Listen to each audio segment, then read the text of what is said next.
Question है ना वो 8 मार्क्स तक आपके पास इसका क्वेश्चन आ सकता है। अच्छा, सबसे ज्यादा सिंपल इजी चैप्टर, क्योंकि अभी आप लोगों ने देखा सीवीपी एनालिसिस, आप लोगों ने एक अच्छा हैवी सा चैप्टर सॉल्व किया, तो मैंने सोचा क्यों ना उसके साथ एक छोटा और इजी चैप्टर आए जो आप लोग इजीली अंडरस्टैंड भी कर सको। उसके लिए हम लोग पहुंचे marginal costing and absorption costing. अच्छा, ये कुछ भी न्यू चीज इसमें नहीं है आप लोगों के लिए, ये सब कुछ आप लोगों ने पढ़ा हुआ है। सिर्फ क्या है कि कॉस्ट के पॉइंट ऑफ व्यू से जाके ना हमने दो चार क्वेश्चन इससे रेलिवेंट कर लेने हैं। उसके अलावा कॉन्सेप्ट वाइज अगर देखा जाए तो इसमें कुछ भी नया कॉन्सेप्ट नहीं। Marginal costing and absorption costing, ये हमारे पास कॉस्टिंग की दो डिफरेंट टेक्निक्स हैं। और इसमें बेसिकली हम लोगों ने अपनी स्टेटमेंट ऑफ प्रॉफिट और लॉस बनाकर देनी है, और वो स्टेटमेंट ऑफ प्रॉफिट और लॉस अंडर मार्जिनल कॉस्टिंग बनानी है या अंडर एब्जॉर्प्शन कॉस्टिंग, तो ये बात क्वेश्चन में मेंशन होगी। देखिए, अगर हमें जरूरत हो ना प्रॉफिट की, तो प्रॉफिट के लिए तो हम लोग लाजमी बात है हमेशा जाएंगे, कोई भी मेथड अप्लाई कर दें हमारे पास प्रॉफिट आ जाए। लेकिन दोनों में डिफरेंस क्या है? तो सबसे पहले हम लोग जाकर इन दोनों का डिफरेंस देखते हैं कि marginal costing and absorption costing में डिफरेंस किस तरह से है। दोनों टेक्निक्स आप लोगों को गिवन होंगी। ये देखिए कुछ इस तरह से। यहां पर हम लोग बात करने जा रहे हैं एब्जॉर्प्शन कॉस्टिंग की।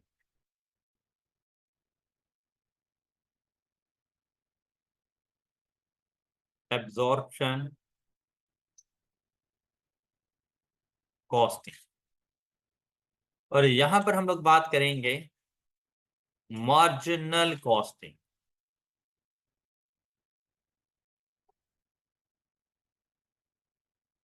अच्छा, अगर इधर ही आप लोगों को ये फॉर्मेट समझ आ गया ना, उसके बाद जस्ट आप लोगों ने वैल्यूज पुट करनी है और आप लोगों के पास क्वेश्चन सॉल्व हो जाना है। अब देखिए, अगर मार्जिनल कॉस्टिंग के अंडर मैं बनाने जाऊं स्टेटमेंट ऑफ प्रॉफिट और लॉस,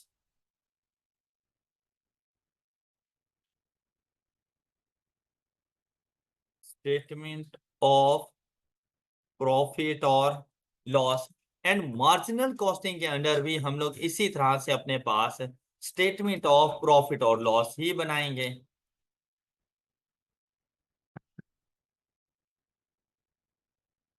अब दोनों में डिफरेंस क्या है? दोनों में डिफरेंस होगा हमारे पास इनके जस्ट फॉर्मेट्स का। उसके अलावा हमारे पास कोई डिफरेंस नहीं है, सिंपल फॉर्मेट्स का डिफरेंस। फॉर्मेट्स का डिफरेंस क्या देखिएगा, भाई लाजमी बात है स्टेटमेंट ऑफ प्रॉफिट और लॉस का स्टार्ट कहां से करेंगे हम लोग? सेल्स, या जिसको हम लोग रेवेन्यू भी कहते हैं, सेल्स और रेवेन्यू, इससे हम लोग स्टार्ट करेंगे। अच्छा, अभी आप लोगों का सारा फोकस आ जाना चाहिए स्टेटमेंट ऑफ प्रॉफिट और लॉस अंडर एब्जॉर्प्शन कॉस्टिंग के ऊपर। ऑलराइट, आप ऐसे भूल जाओ कि हम लोग किसी मार्जिनल कॉस्टिंग की हमने कोई बात की है। अब आपको डाटा प्रोवाइड कर दिया गया और आपसे कहा गया कि आप स्टेटमेंट ऑफ प्रॉफिट और लॉस बना कर दें। अब सेल्स लिखने के बाद आपका अगला काम क्या होगा? आप लोग यहां पे कहेंगे कि इसमें से हम लेस करेंगे cost of goods sold, cost of sales जिसे हम लोग कहते हैं। अच्छा, कॉस्ट ऑफ सेल्स आप लोगों के पास कैसे आएंगे? ओपनिंग स्टॉक,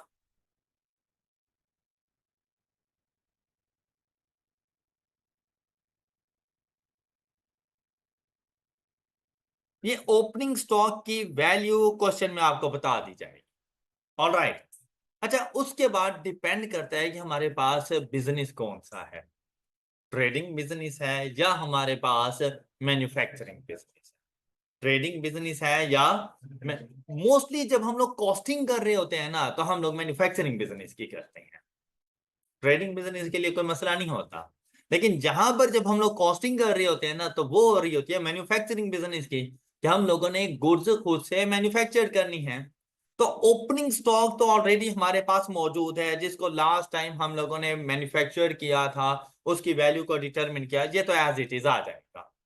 साथ में हमारे पास इधर आएगा प्रोडक्शन कॉस्ट, जिसे हम लोग कहते हैं ना कॉस्ट ऑफ गुड्स मैन्युफैक्चर्ड, तो उसको हम लोग प्रोडक्शन कॉस्ट भी तो कह सकते हैं ना। हम लोग यहां पर लेकर आएंगे, इसमें ऐड करेंगे प्रोडक्शन कॉस्ट।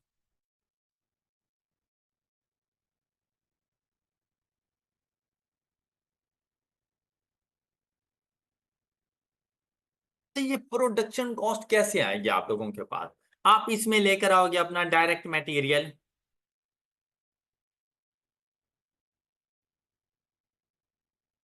ये आपके पास डायरेक्ट मटेरियल आ गया, साथ में इधर आ जाएगा आपके पास डायरेक्ट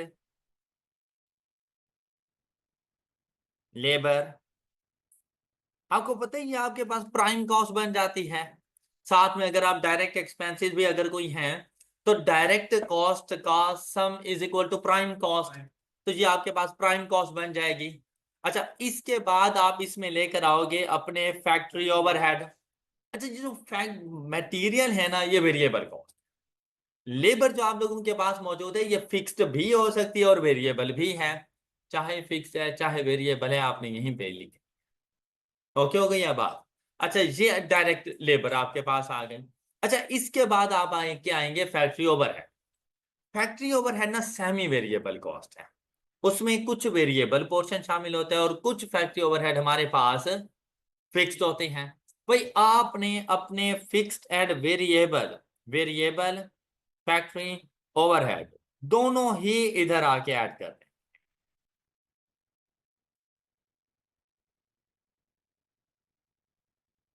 फिक्स्ड फैक्ट्री ओवरहेड ये आपके पास इधर आ, variable factory overhead and fixed factory overhead ये आपके पास इधर आ जाएंगे। अच्छा इधर ना एक छोटा सा कॉन्सेप्ट है कि भाई हमारे पास ये फिक्स्ड ओवरहेड कैसे आएंगे।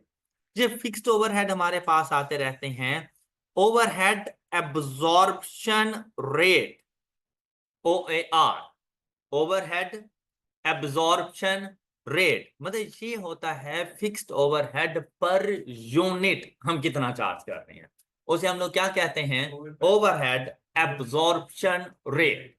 फिक्स्ड ओवरहेड पर यूनिट कितने चार्ज कर रहे हैं। अच्छा ये OAR आपके पास कैसे आएगा? भाई देखें फिक्स्ड ओवरहेड है तो मतलब पूरे साल के लिए वो कॉस्ट फिक्स हो गई, जैसे कि रेंट पूरे साल के लिए फिक्स हो गया। हमने कहा कि हमारी जो फैक्ट्री का रेंट है ना पूरे साल का, वो हमारे पास आ रहा है say that 1 lakh rupees per month. तो पूरे साल का कितना होगा, 12 लाख रुपए, 1.2 मिलियन रुपीज पूरे साल का। क्या ये फिक्स नहीं होगा? अच्छा फैक्ट्री का रेंट है और उस साल हम जो नंबर ऑफ यूनिट्स बना रहे हैं वो हम लोग 1 लाख नंबर ऑफ यूनिट्स बना रहे हैं। उस साल जो हमारे बजटेड नंबर ऑफ यूनिट्स हैं जो हम लोगों ने बनाने हैं वो है 1 लाख नंबर ऑफ यूनिट्स। तो भाई एक यूनिट को कितना रेंट चार्ज करो, क्या पूरा 12 लाख एक यूनिट को चार्ज कर दो? तो कितना चार्ज करो एक यूनिट को, 12 million to 1.2 million, 12 lakh divided by 1 lakh is equal to 12 rupees per unit. Am I right? ये बन गया है OAR, ओवरहेड एब्जॉर्प्शन रेट। बात क्लियर हो गई? अच्छा यहां पर अगर गौर करें तो मैंने जो बेस बनाया है ना वो मैंने बेस किसको बनाया, नंबर ऑफ यूनिट्स को। ये बेस चेंज भी हो सकती है, ये बेस लेबर और भी हो सकते हैं, ये बेस मशीन और भी हो सकते हैं। तो हम उनके मुताबिक चले जाएंगे तो हमें बता देगा कि भाई हमारे लेबर और एक्सपेक्टेड पूरे साल के कितने हैं, हमारे पूरे साल के मशीन और कितने हैं। तो हम उन ओवरहेड्स को फिक्स्ड ओवरहेड्स को डिवाइड कर देंगे जो भी रेलिवेंट बेस होगी। आपको ये मेरी बात समझ आ गई हो? उसकी मदद से आपको मिल जाएगा OAR। अब आपने यहां फिक्स्ड ओवरहेड की जगह पर OAR मल्टीप्लाइड बाय जो भी बेस है उसके साथ मल्टीप्लाई करवा देना। पर अगर आपके पास बेस है नंबर ऑफ यूनिट्स तो नंबर ऑफ यूनिट से मल्टीप्लाई करवा दो। आपके पास बेस है मशीन और, आप मशीन और से मल्टीप्लाई करवा दो। आपके पास बेस है लेबर और, आप लेबर और से मल्टीप्लाई करवा दो। ऑलराइट, तो उस टाइम ड्यूरेशन के आपके जितने भी ओवरहेड्स होंगे वो यहां पर आ जाएंगे। मेरे ख्याल से आप मेरी बात समझ चुके हो सारी, सबको क्लियर है ना? अच्छा तमाम तर ये प्रोडक्शन कॉस्ट आप लोगों ने यहाँ पे लेकर आ जानी है। ये आ गई आपकी प्रोडक्शन कॉस्ट। इस प्रोडक्शन कॉस्ट में से अब इधर इधर अलग से प्रोडक्शन कॉस्ट डिफाइन कर लेते हैं, ये यूं। हाँ जी, देखिएगा ये वैल्यू क्या आ रही है आप लोगों के पास जो भी है, इस तरह से आप लोगों ने लिख लें। जो भी वैल्यू हो। अच्छा, अब सारी की सारी प्रोडक्शन क्या सेल हो जाएगी? नहीं, अब इसमें से कोई ना कोई क्लोजिंग स्टॉक भी तो होगा। हम लोगों ने फाइंड करनी है ना कॉस्ट ऑफ सेल। ये प्रोडक्शन कॉस्ट हमारे पास आ गई, इसमें हम लोगों ने ओपनिंग ऐड कर दिया। ऑलराइट, फिर इधर से हम लोग लेस कर लेंगे क्लोजिंग स्टॉक। ये वैल्यू हम लोग इधर से लेस करेंगे तो आपके पास आ जाएगी कॉस्ट ऑफ सेल। क्या आएगा आपके पास? Cost of cell. हाँ जी, बातें क्लियर यहां तक? अच्छा, अब आपको मिलना है ग्रॉस प्रॉफिट।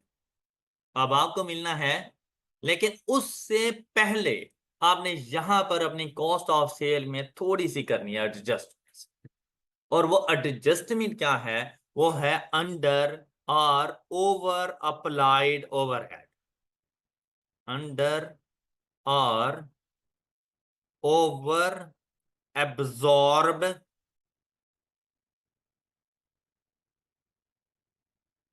ओवरहेड।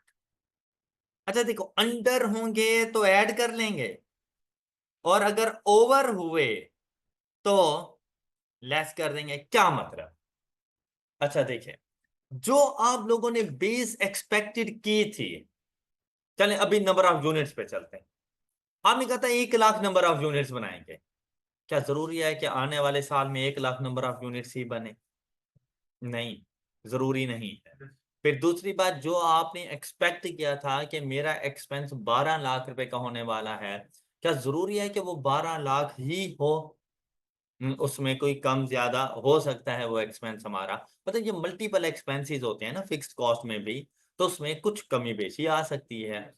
हो सकता है जितना हमने एक्सपेक्ट किया था उतना नहीं हुआ, या अगर फिक्स्ड कॉस्ट तो सेम रही, लेकिन जो बेस हमने एक्सपेक्ट की थी हम उतनी बेस के मुताबिक काम नहीं कर सके।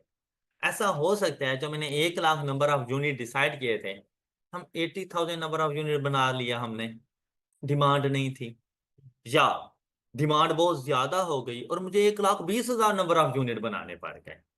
अब मेरी बात को जरा सुनिएगा। मैंने रेंट फिक्स्ड कॉस्ट कितनी एक्सपेक्ट की?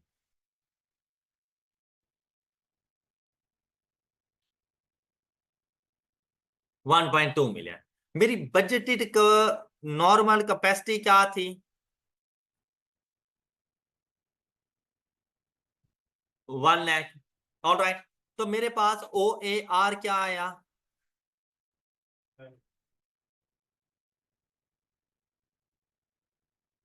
Is equal to 12 rupees per unit. All right, अब मैंने ना, जब यहां पर फिक्स्ड ओवरहेड को डिटरमिन करना है ना, तो मैंने अपने ओ ए आर को मल्टीप्लाई करना है एक्चुअल कैपेसिटी, एक्चुअल प्रोडक्शन के साथ।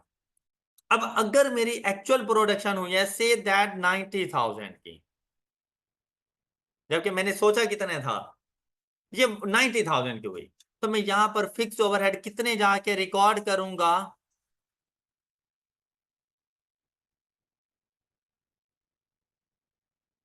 सही लिखी है ना मैंने ये वैल्यू? ये बात समझ आई आप लोगों को? बात क्लियर हुई? अच्छा, मैंने यहां पर आकर ना ये अमाउंट चार्ज कर दी, जबकि मेरे एक्चुअल ओवरहेड हुए कितने हैं? 12 लाख रुपए के एक्चुअल ओवरहेड हुए कितने हैं? 12 लाख के। मैंने चार्ज कितने किए? 1,080,000 के। तो ऐसा नहीं है कि मैंने 120,000, यही बनता है ना? 120,000 मेरे ओवरहेड अंडर एब्जॉर्ब्ड है, कि मैंने अपने एक्सपेंस को कम चार्ज किया हुआ है। क्या ख्याल है? तो भाई जितना कम चार्ज किया है वो जाकर इधर ऐड कर। अब ये बात समझ आ गई होगी? एक्सपेंस टोटल 12 लाख का ही चार्ज कर, लेकिन क्या है कि यहां पर देखेंगे कि हम कितना चार्ज कर चुके हैं।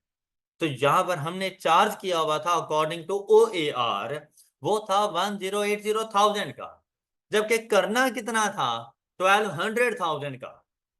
ऑल राइट, तो कम चार्ज किया हुआ है अभी आप लोगों ने, मजीद जाके चार्ज कर दो। और अंडर एब्जॉर्ब है अगर कम किया हुआ है तो आपका ये जो एब्जॉर्प्शन है, फिक्स ओवरहेड एब्जॉर्ब, ये कम है, तो आप अंडर एब्जॉर्ब है। तो जितनी वैल्यू अंडर एब्जॉर्ब है उतनी जाकर ऐड। बात समझ आई आप? 120,000 यहां पर आ जाएगी 1080, और यहां पर आ जाएगी 120। टोटल 1200 हो नहीं गया जितना एक्चुअल मेरा एक्सपेंस था। जी सर हमने यूनिट तो सर बनाए हैं 90,000 यूनिट। हाँ जी, सर लेकिन हमने वो बजटेड ओवरहेड, वो बजटेड थे ना, estimated at the start of the period. तो भाई एस्टिमेशन गलत हो सकती है। सर इसका मतलब नहीं है कि हमने ज्यादा एक्सपेंस चार्ज किया हो, इससे कम करें। नहीं, हमारा एक्सपेंस इतना था, इसके मुताबिक एक यूनिट पे एक्सपेंस आ रहा था 12 रुपए का, तो मैंने जितने नंबर ऑफ यूनिट्स बनाए उन पे पर यूनिट 12 रुपए का एक्सपेंस डालता गया। तो at the end of the period मैंने इतना एक्सपेंस चार्ज कर दिया है, जबकि मैंने पे कितना किया हुआ है 12 लाख। तो मैं अंडर एब्जॉर्ब हूं, मैंने अभी कम चार्ज किया हुआ है, मैं मजीद एक्सपेंस जाकर ऐड कर। बात क्लियर हो गई होगी? अच्छा, इसका रिवर्सल भी हो सकता है कि भाई मेरी एक्सपेक्टेशन थी 1 लाख, लेकिन ओ यार मैंने फाइंड कर लिया according to budget normal capacity के मुताबिक, लेकिन जब मैं प्रोडक्शन करने लगा तो ये प्रोडक्शन हो गई 110,000 की। अब जब 110,000 की प्रोडक्शन हुई तो मेरे पास ये एक्सपेंस आ गया। M I right?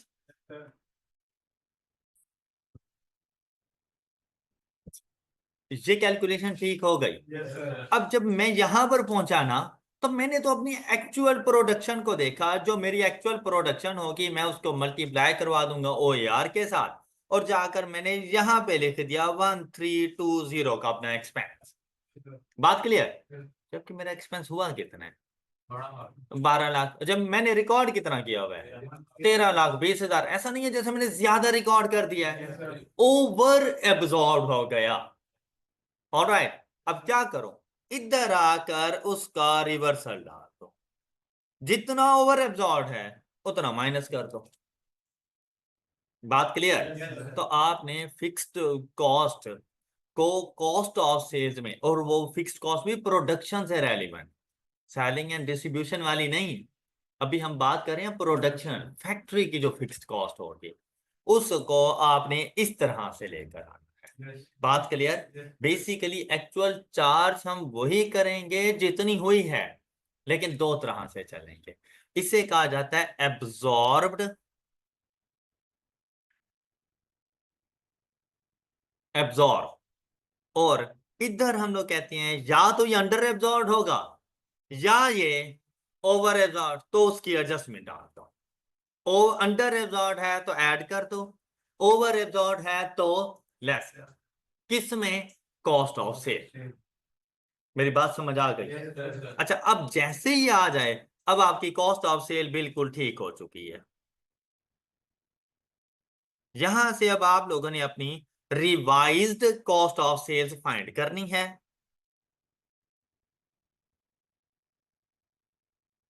इसको लेस करोगे अपनी सेल्स में से, तो जब सेल्स में से कॉस्ट ऑफ सेल लेस की जाती है तो क्या रिजल्ट आता है हमारे पास? Gross profit. ये ग्रॉस प्रॉफिट आ गया।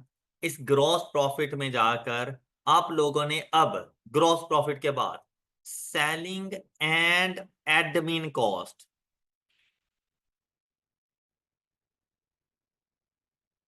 अगर ये वेरिएबल है तब भी इधर ही लेस होगी, और selling and admin cost fixed, वो भी इधर ही आ जाएंगे, और आपके पास रिजल्ट आ जाएगा आपका net profit.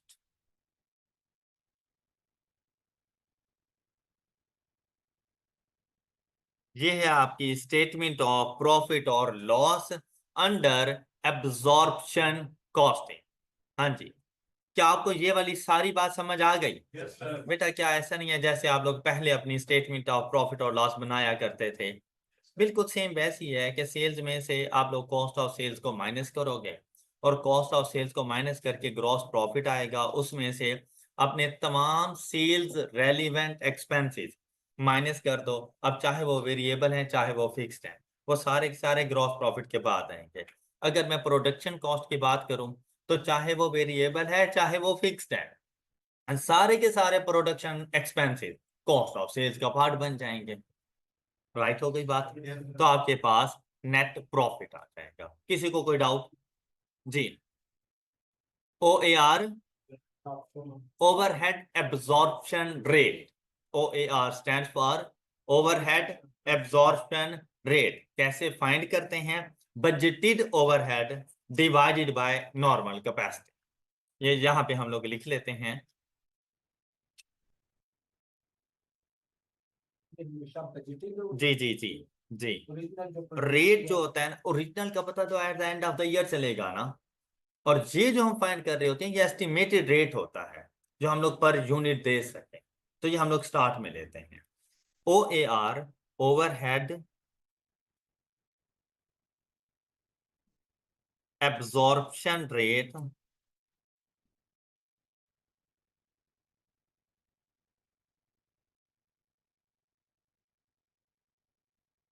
Is equal to budgeted,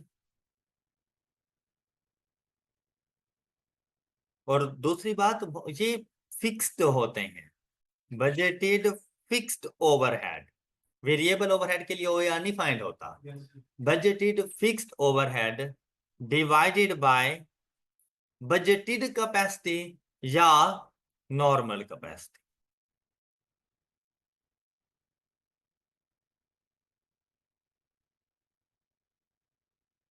budgeted capacity या नॉर्मल कैपेसिटी। अब इस तरह से आपके पास ये स्टेटमेंट कंप्लीट हो गया। अब अगर बात करें ना मार्जिनल कॉस्टिंग की, तो मार्जिनल कॉस्टिंग का स्टार्ट तो होगा हमारे पास सेल्स, और ये आपके पास सेल्स आ गई।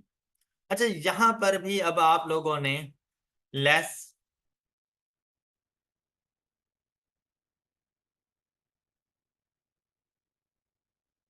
ओपनिंग स्टॉक आपके पास आ जाएगा इधर। अगर किसी किस्म का कोई ओपनिंग स्टॉक होगा तो वो ओपनिंग स्टॉक आप लोग यहाँ पे आके लिख दोगे। क्लोजिंग स्टॉक वैसे ही लेस हो जाएगा।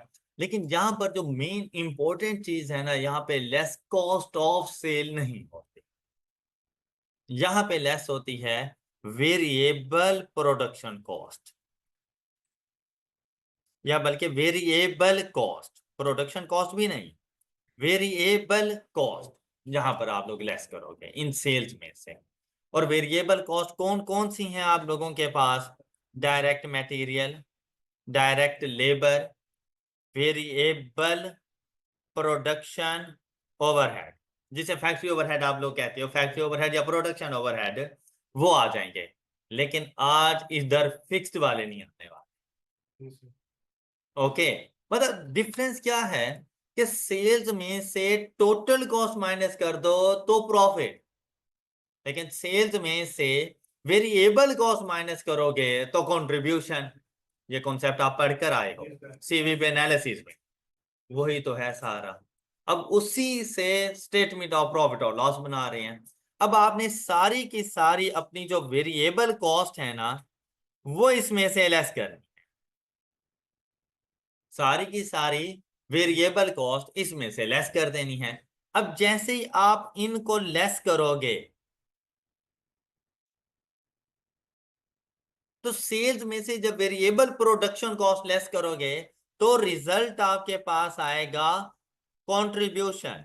लेकिन ये है ग्रॉस कंट्रीब्यूशन, जैसे ग्रॉस प्रॉफिट।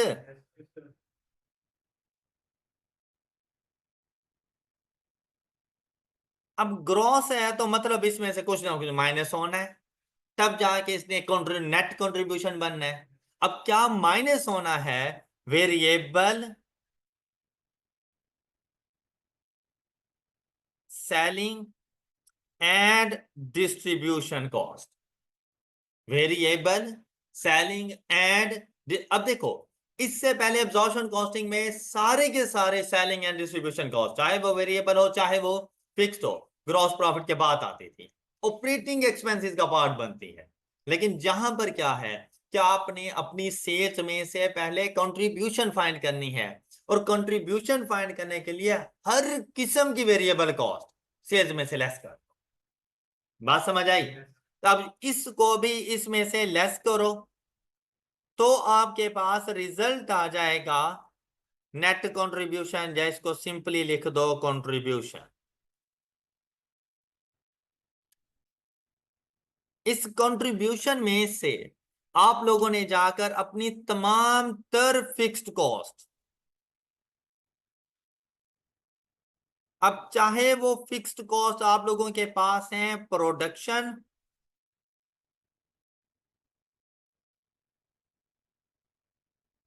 या चाहे आप लोगों के पास मौजूद है selling and distribution fixed cost, सारी की सारी आपने यहां से लेस करनी है। तो अब जो आप लोगों के पास रिजल्ट आएगा, इसको कहना है हम लोगों ने नेट प्रॉफिट।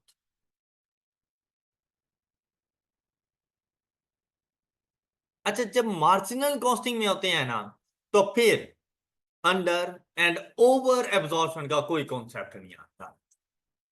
जब मार्जिनल कॉस्टिंग में होंगे तो अंडर एंड ओवर एब्जॉर्प्शन का कोई कॉन्सेप्ट नहीं आएगा। तब जितने भी टोटल फिक्स कॉस्ट होगी वो सारी की सारी इधर आके हमने रिकॉर्ड कर देनी है। फॉर द ईयर जितनी भी फिक्स कॉस्ट होगी वो सारी इधर आ जाएगी। अच्छा, अब देखें, फर्क थोड़ा बहुत ही है, कोई बहुत ज्यादा डिफरेंस नहीं है। किस चीज का डिफरेंस है? सबसे पहली चीज जो आप लोगों के पास यहां पर मतलब पॉइंट ऑफ डिफरेंसेस आ रहे हैं, वो आ रहा है, सबसे पहले पॉइंट ऑफ डिफरेंस आपके पास आ रहा है फिक्स्ड प्रोडक्शन ओवरहेड। यहां से ये मूव हो जाते हैं,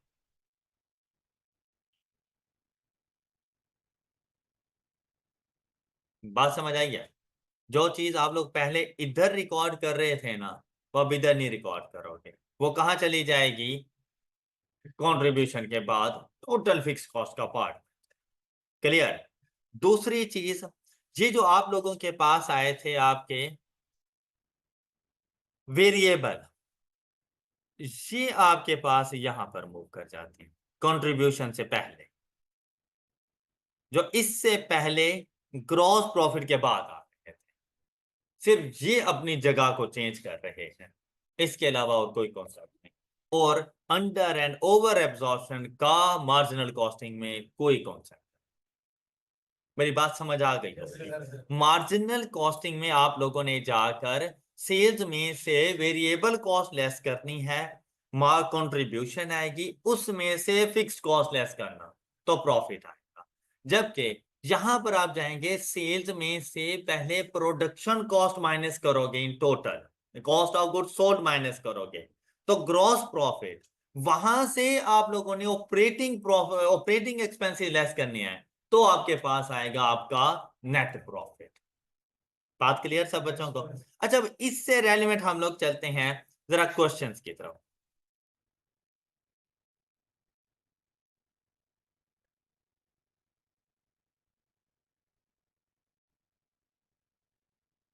अच्छा, अब यहां पर ना हम लोग सेम उसी प्रिंसिपल पर अमल कर रहे हैं जब हम लोगों ने कहा था ना, ये देखें जरा, कि भाई अगर आप लोग प्रॉफिट रेवेन्यू, या जिसको हम लोग सेल्स कहते हैं, अगर आप लोग सेल्स में से रेवेन्यू या सेल्स में से यहां से लेस करो कॉस्ट ऑफ सेल, जरा मैं इन शॉर्ट बताने लगा हूं, रिजल्ट आएगा ग्रॉस प्रॉफिट लेस कर दो ऑपरेटिंग एक्सपेंस, ओपनिंग एक्सपेंस नहीं है ये, ऑपरेटिंग एक्सपेंस, तो रिजल्ट आएगा, इसमें मैंने कहीं पे कोई वेरिएबल या फिक्स कॉस्ट की कोई बात नहीं, चाहे वेरिएबल है चाहे फिक्स है, अगर वो ऑपरेटिंग एक्सपेंस है तो उसी का पार्ट बनेगा, और अगर वो कॉस्ट ऑफ सेल का पार्ट है तो उधर ही जाएगा।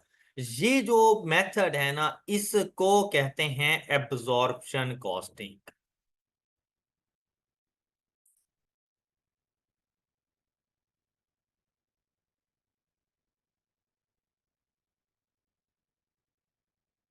और अगर हम लोग सेल्स में से लेस करते हैं सिर्फ वेरिएबल कॉस्ट, अब चाहे ये प्रोडक्शन वेरिएबल कॉस्ट है, चाहे ये selling and distribution expenses variable cost है, अगर वेरिएबल कॉस्ट माइनस करें तो रिजल्ट आता है कंट्रीब्यूशन, और अगर कंट्रीब्यूशन में से फिक्स्ड कॉस्ट माइनस कर दें तो रिजल्ट आएगा नेट प्रॉफिट। इस मेथड को कहा जाता है marginal cost.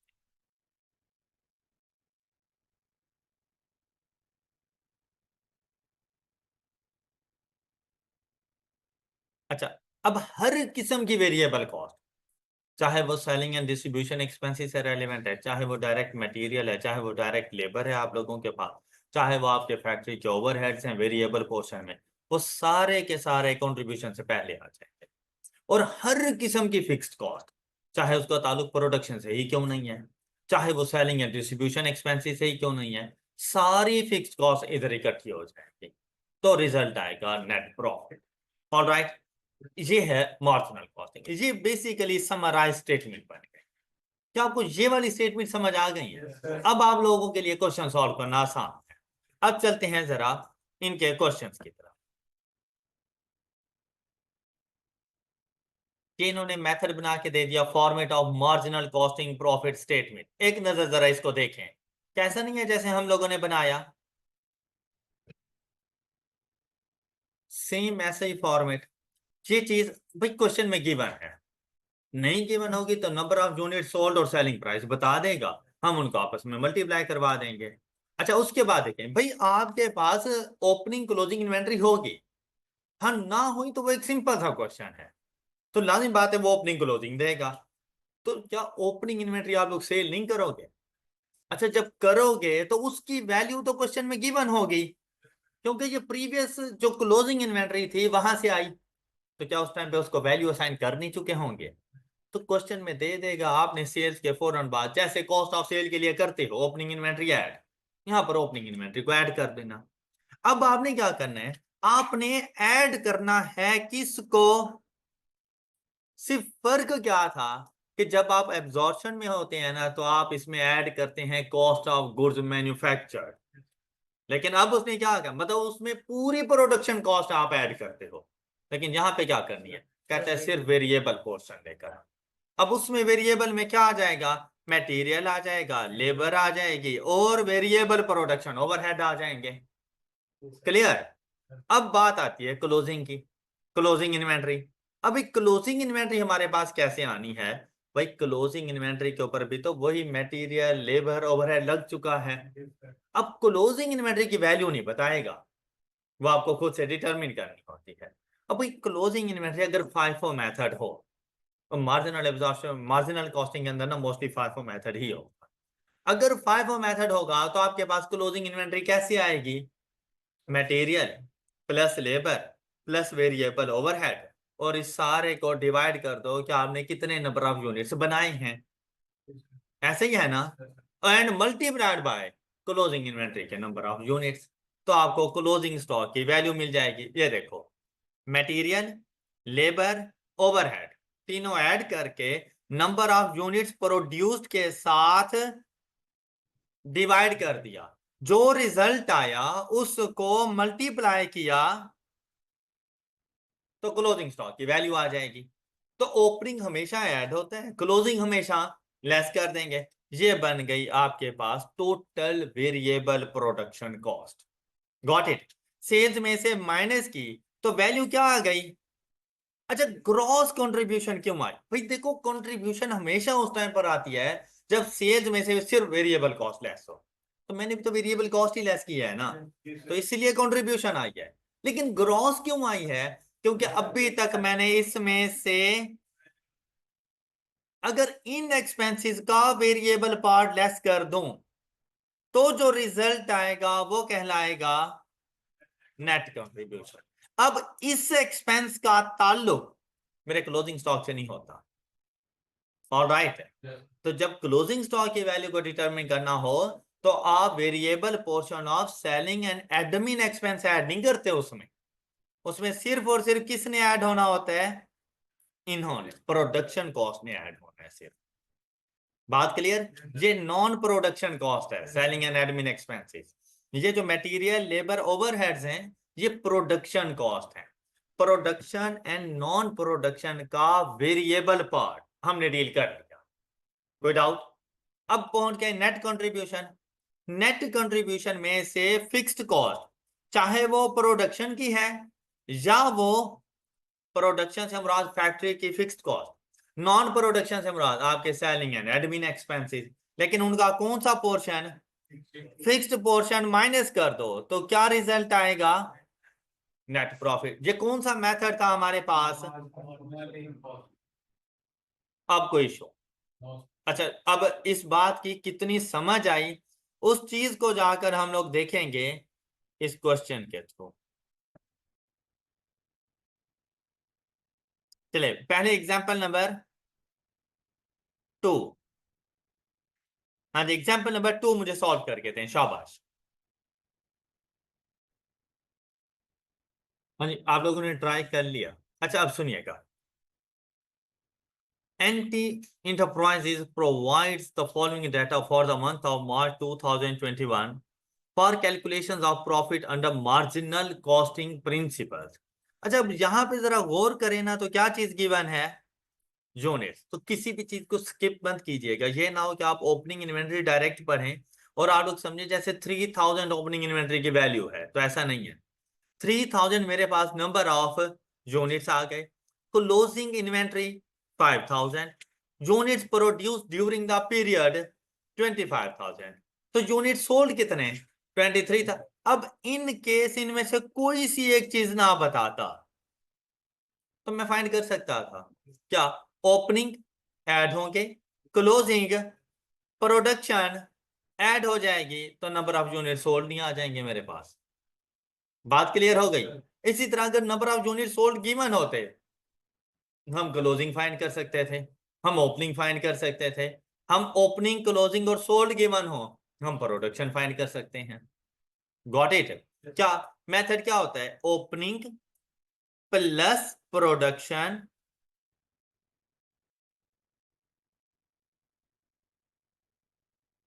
Less closing is equal two units. ये इक्वेशन है।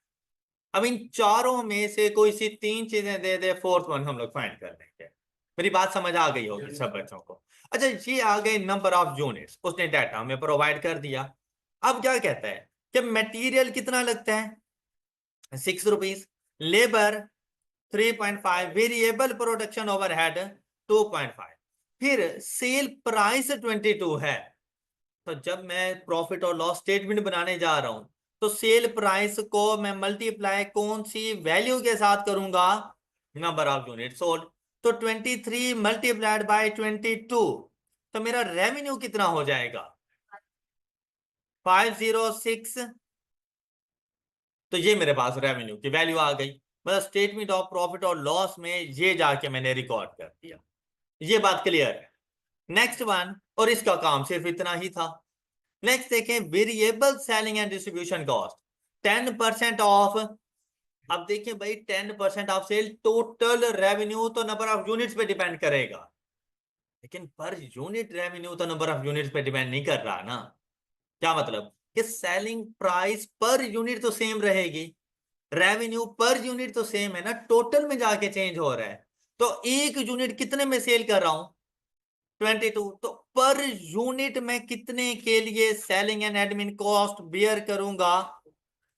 22 का 10%, 2.2 rupees per unit sold, produce नहीं। ये बात याद रखना कि सेलिंग कॉस्ट का ताल्लुक नंबर ऑफ यूनिट सोल्ड के साथ है, नंबर ऑफ यूनिट प्रोड्यूस्ड के साथ नहीं है। Got it?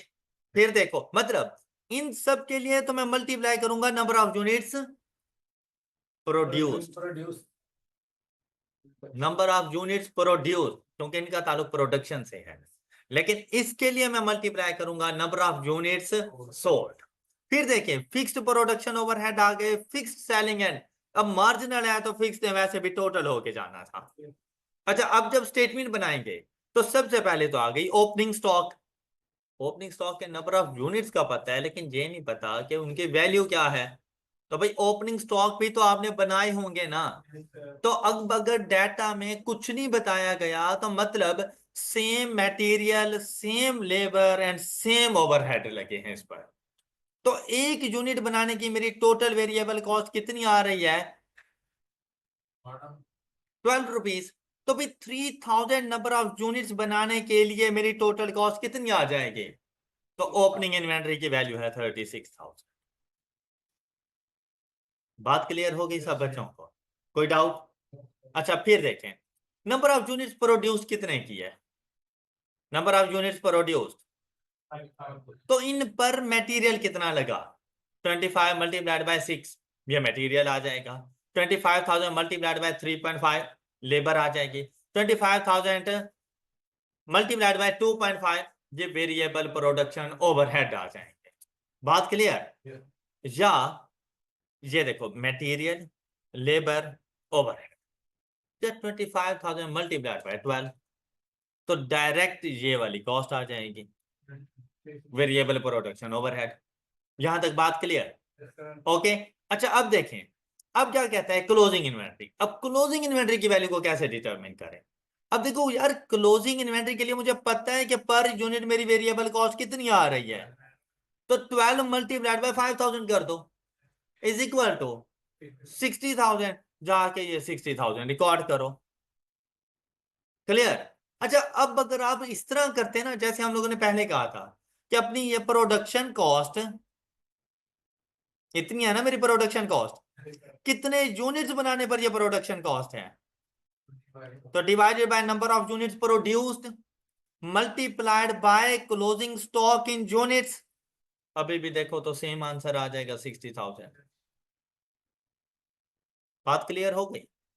तो ये जो चीज है ये वेरिएबल कॉस्ट पर यूनिट ही तो है, और वेरिएबल कॉस्ट पर यूनिट हमें ऑलरेडी यहाँ पे गिवन थी, हमने उनका सम कर लिया 12 रुपीज पर यूनिट। बात क्लियर हो गई? अब जी सेम नहीं आ रहा? अच्छा ये 336 में ऊपर वाला 336 भी शामिल होगा ना, इसको 300 कर लो। ड्यूरिंग द पीरियड जितने नंबर ऑफ यूनिट प्रोड्यूस किए उनकी total cost, production cost, divided by जितने नंबर ऑफ यूनिट्स प्रोड्यूस्ड किए, alright, multiplied by closing stock. Okay. अच्छा आपने अगर 336 लिखा था तो फिर 25 प्लस 3 28 कर दो, तब भी सेम आंसर आ जाए।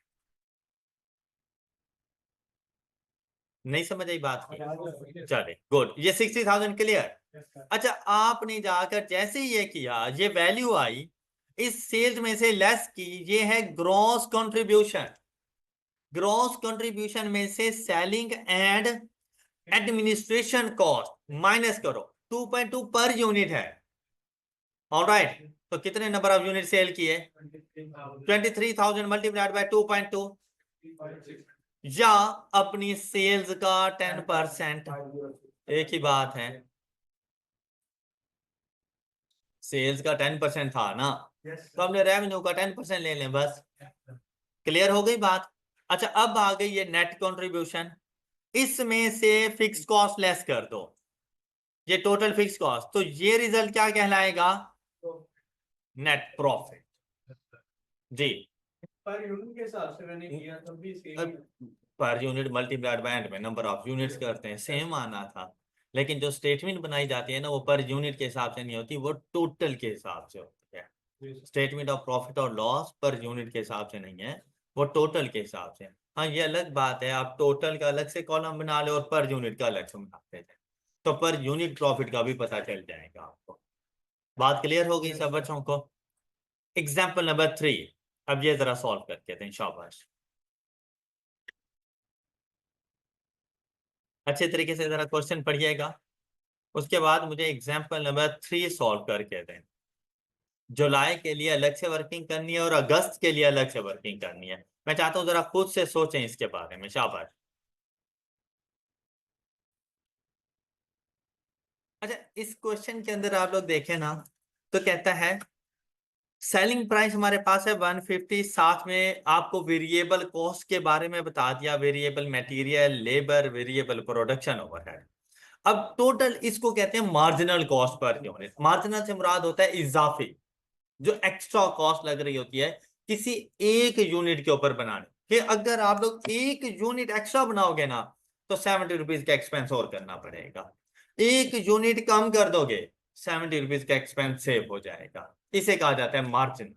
अच्छा अब देखो, अब यहां पर अगर हम लोग देखें तो कुछ डाटा प्रोवाइड किया। सबसे पहले कहते हैं budgeted fix production overhead are 110,000। जब मैं बात कर रहा होता ना मार्जिनल कॉस्टिंग की, ये तो as it is fixed cost मेरी टोटल कंट्रीब्यूशन में से लेस हो जाती है। ओके, फिर देखो नंबर ऑफ यूनिट्स बताए। कहते हैं फिक्स्ड प्रोडक्शन, एक तो फिक्स्ड प्रोडक्शन कॉस्ट आ गई जुलाई और अगस्त, ऊपर उसने बता दी थी कि पर मंथ ही इतनी है और हुई भी इतनी। फिर आ गई प्रोडक्शन, 2000 यूनिट्स प्रोड्यूस किए, यहां पर 2500 नंबर ऑफ यूनिट्स प्रोड्यूस किए। सेल किए 1500 इन जुलाई, लेकिन अगस्त में सेल किए 3000, लेकिन बनाए कितने थे? तो 500 कहां से आए? वो फर्स्ट मंथ से आए। ओके, अब देखो जुलाई से अगर स्टार्ट कर रहा है तो जुलाई का ओपनिंग कुछ नहीं है। कहता है कि भाई दिस मीन देयर इज, जुलाई में किसी किस्म की कोई ओपनिंग इन्वेंट्री, जुलाई में बनाए 2000, सेल किए, तो मेरे पास जो रिमेनिंग 500 नंबर ऑफ यूनिट्स हैं वो जुलाई की क्लोजिंग है, और ये क्लोजिंग मेरे पास अगस्त की ओपनिंग बन जाएगी इन यूनिट्स।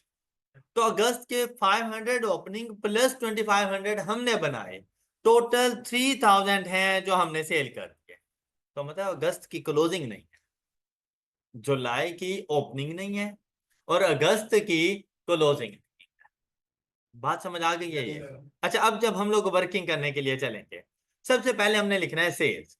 सेल्स का ताल्लुक तो number of unit sold, 1500 multiplied by 150, ये मेरे पास जुलाई की रेवेन्यू बन जाएगा 225,000, and 3000 multiplied by 150 is equal to 450,000। इसको आप लोग कॉलम वाइज कर सकते हो इस तरह से। क्या आप लोग दो डिफरेंट स्टेटमेंट्स बनानी है, लेकिन उसके लिए दो अलग से फॉर्मेट से ना बनाओ, फॉर्मेट एक ही चलेगा, लेकिन सिर्फ कॉलम चेंज कर लो। और आइंदा से हमेशा ऐसा ही करना, इससे आप लोगों का टाइम सेव हो रहा है। आपको ये रेवेन्यू की वैल्यू की समझ आ गई होगी। अब अगर हम लोग ओपनिंग की बात करें, इसका तो कोई ओपनिंग ही नहीं था जुलाई का, और इसका ओपनिंग वो वाली वैल्यू होगी जो जुलाई की क्लोजिंग होगी, वो अगस्त के लिए ओपनिंग बन जाएगी। अब देखिए भाई, हमने जुलाई में नंबर ऑफ यूनिट्स प्रोड्यूस्ड कितने किए, तो 2000 multiplied by 35, 2000 multiplied by 25, 2000 multiplied by 10, ये तो मेरे पास आ जाएगी material, labour and production cost. ये आप लोगों को आई होप के समझ आ चुकी। अच्छा, अब जब क्लोजिंग में जाएंगे तो अब देखें हमारे पास ये टोटल कॉस्ट कितनी हो गई है 140, कितने नंबर ऑफ यूनिट्स की 2000 की, तो 140 डिवाइडेड बाय 2000 मल्टीप्लाइड बाय 500, तो वैल्यू कितनी आ जाएगी? या फिर ये आप लोगों की वेरिएबल कॉस्ट एक यूनिट के बनाने की, तो 5000 number of unit, 500 number of unit बनाने की टोटल कॉस्ट कितनी होगी? 70 multiplied by 500 is equal to 35,000।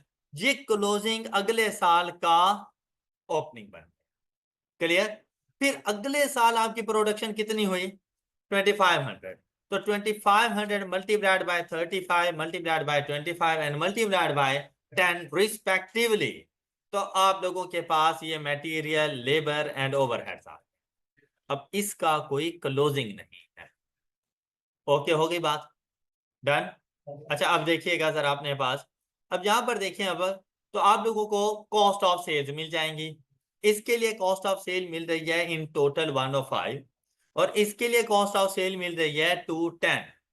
Revenue में से माइनस की तो ये कंट्रीब्यूशन मार्जिन। अब देखिए, किसी किस्म के वेरिएबल कॉस्ट में selling and distribution variable cost नहीं थी, तो यही कंट्रीब्यूशन मार्जिन ही ग्रॉस है और यही नेट। अब इसमें से simply fix cost of 110,000 per month आपने लेस कर देनी थी, तो आपको जुलाई के मंथ में प्रॉफिट हो रहा है 10,000 का, और अगस्त के मंथ में आपको प्रॉफिट हो रहा है 130,000 का। बात क्लियर हो गई सब बच्चों? इसी के साथ जो मार्जिनल कॉस्टिंग है ना, वो हमारा कंप्लीट हो गया। एब्जॉर्प्शन कॉस्टिंग हम लोगों ने डिस्कस कर लिया है, सिर्फ इसकी जो प्रैक्टिस है वो इंशाल्लाह हम लोग नेक्स्ट लेक्चर में डिस्कस करेंगे। अपना बहुत सा ख्याल रखिएगा। अल्लाह हाफ़िज़।